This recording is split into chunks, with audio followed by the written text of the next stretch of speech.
The Fujifilm X-H2s, Fujifilm's flagship APS-C camera that costs more than some of its full-frame rivals. I was an early adopter. I picked this camera up about 2 weeks after its release, and well, what do I think nearly 8 months later? Is it more Fuji magic? Does it live up to the hype?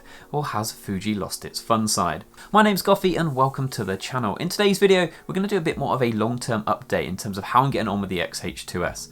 Like I just said, I was one of the early adopters, so I actually bought the X-H2s before the X-H2 and the X-T5 had been released. So do I regret my decision or do I not? We're going to cover that along with me going through the build quality, we're going to talk about photography, and we're going to talk about video as well. I'm going to check some timestamps up on the screen now, so if you want to hop around, feel free. So first up then, let's talk about the build and design of this camera, because this was probably one of the most polarizing features of this camera when it first came out. Lots of people were looking at this X-H2s and hoping for an X-T5, and them guys were disappointed, because the X-H2s takes a pretty dramatic change to form and drops the ISO and shutter speed dial. Now, I personally am probably the pure definition of a hybrid shooter. I make YouTube videos and I do photography. My video photography split is almost perfectly 50-50. And removing those two dials, Fuji replaced it first of all with a custom mode dial. Now this custom mode dial in my 1 month review was one of my favorite features, and 7 months on from that, it still is. This mode dial enables me to quickly switch between various different modes on my camera. Now for me personally, I have number 1 set up to be my general photography. I then have number 2 set up as my video features, and for custom mode 3, I've then got that set to 4K 120, and we're going to talk about that in a little bit. If you then move on to option 4, you then get this setup, my YouTube talking head setup. And we're going to talk about this a little bit later on as well, because I'm currently using the 6.2K open gate feature. And being able to switch between all of these at the turn of a single dial is something that I've been getting an awful lot of value out of. I never find myself trawling through the menus unless there's something pretty niche that I want to do. Away from this mode dial then, the other big change for this camera was the fact that it got the LCD, very similar to the GFX line of cameras. Now this little screen on the top in my 1 month review was something that I was really enjoying. I think the reality is now, 8 months in, that I basically only ever use this screen when the camera is switched off to know if there is memory cards in the camera or how much memory they have got if they are in the camera.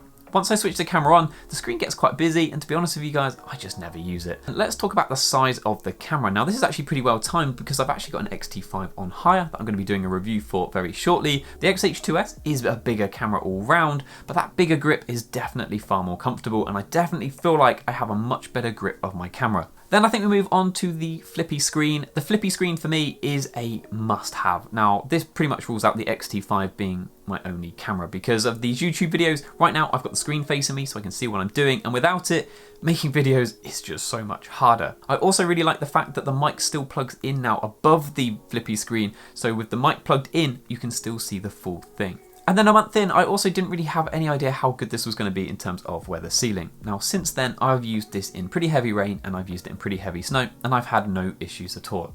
I think the only thing that stands out as being a little bit odd, and I'm not sure if it's just on my camera, so if you own an X-H2s, I'd be interested to know if yours is the same, but the memory card door at the top just feels a little bit loose and like it doesn't fit properly. It could just be my copy. I'd be really interested to know if you own one.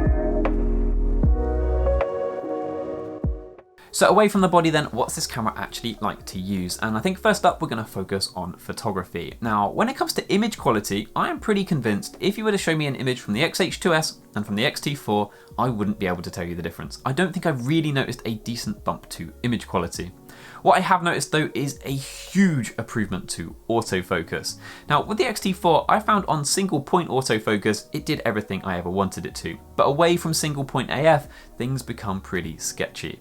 Now with the X-H2s, the eye autofocus is honestly incredible, and it always surprises me just how far away your subject can be, and it still focuses on their eye rather than their face. What has also been pretty cool is Fuji have been pretty good at releasing firmware updates, and the camera that I reviewed in month 1 and the camera I'm reviewing today are pretty different when it comes to autofocus. The autofocus is honestly incredible now, to the point that in eye autofocus, the success rate is nearing to 100%. Next up for autofocus then, let's quickly talk about the animal autofocus. I probably never realized how often I was taking photos of animals, but now that I've actually got the feature, I notice it all the time locking onto animals' eyes. Taking pictures of my dog, Max, is one of these sort of situations where I realized how often I do it. It's also really good when you're taking photos of birds as well. Again, if you're close enough, it'll actually focus on their eyes rather than the bird as a whole. Continuing on with photography and away from autofocus, one of the things I spoke about a lot in that month one video was nostalgic negative. 8 months later, I've actually stopped using it completely. I started to really dislike just how deep and blue the shadows were, and I think in terms of the JPEG settings, nothing's actually changed between the X-H2s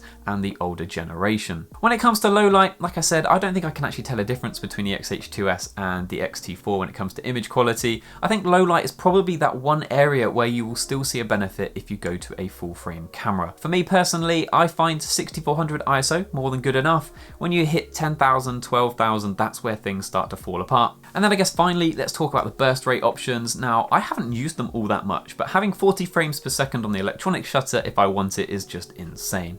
And the sensor readout speed of this camera is so fast that the 40 frames per second actually makes a little bit of sense and a little bit easier to use as well. Now, I do have a trip planned in a month or so to go and take some photos of some puffins, and I'm really excited to try out this 40 frames per second there. So if you're interested in that sort of thing, don't forget to like and subscribe. So next up then, let's talk video. And video for me was probably the main reason I purchased this camera. And we should probably kick this off by saying all of the things I've just spoken about in terms of autofocus for photography translates perfectly through to video. The video autofocus is just as good as the photography stuff. And I think in my initial 1 month review, I spoke about how animal autofocus sometimes used to hunt a little bit. You could see it kind of like pulsing in and out, and it struggled sometimes. Again, the firmware updates have fixed this. Just last week we had a little bit of snow here in the UK, and I took this video here of a deer, and the autofocus doesn't hunt at all anymore. The 4K 120 of this clip also looks incredible, and that was one of the reasons that I wanted to upgrade as well, because I wanted to get a little bit more of a slow-mo look on some of my more like vloggy videos where it helps kind of smooth things out as well. And that 4K 120 honestly looks incredible. I love how you can kind of see the snow falling in this video. Another big staple of mine has become F-Log2. This was pretty well timed with Enhancer, the app that I use to grade my footage, coming to Final Cut as well. So combining the F-Log2 with Enhancer, I can grade my footage really quickly, and I like the fact that now when I grade with Vlog, I can just kind of like edit everything in post really quickly. Something that I didn't pay much attention to when I first got the camera was the fact that there was this 6.2K open gate feature. Now what that actually means is the camera is just reading off the entire sensor. This video that you're watching now is 16:9, but if we zoom out, you'll actually see I've recorded this in 4:3 format. There's some video above and below that you guys just couldn't see. Now the reason this becomes really helpful is if you want to repurpose video for vertical formats like Instagram Reels or TikToks. Because if you take the 16:9 format and then try and turn it into a vertical video, you end up with a really tight crop of my face.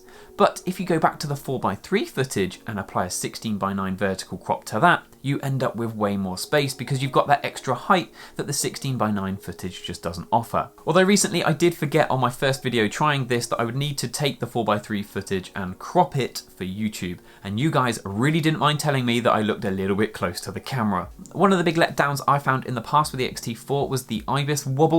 The IBIS wobble used to make the corners look a little bit funky. The X-H2s fixed that. I mentioned that in my first video, and that's definitely still the case. I do think, having tried some other cameras recently from Sony and Canon, maybe their IBIS is a little bit better, but the IBIS is still far better than it was in previous generations. However, there are a few downsides, and I think we should probably talk about them next.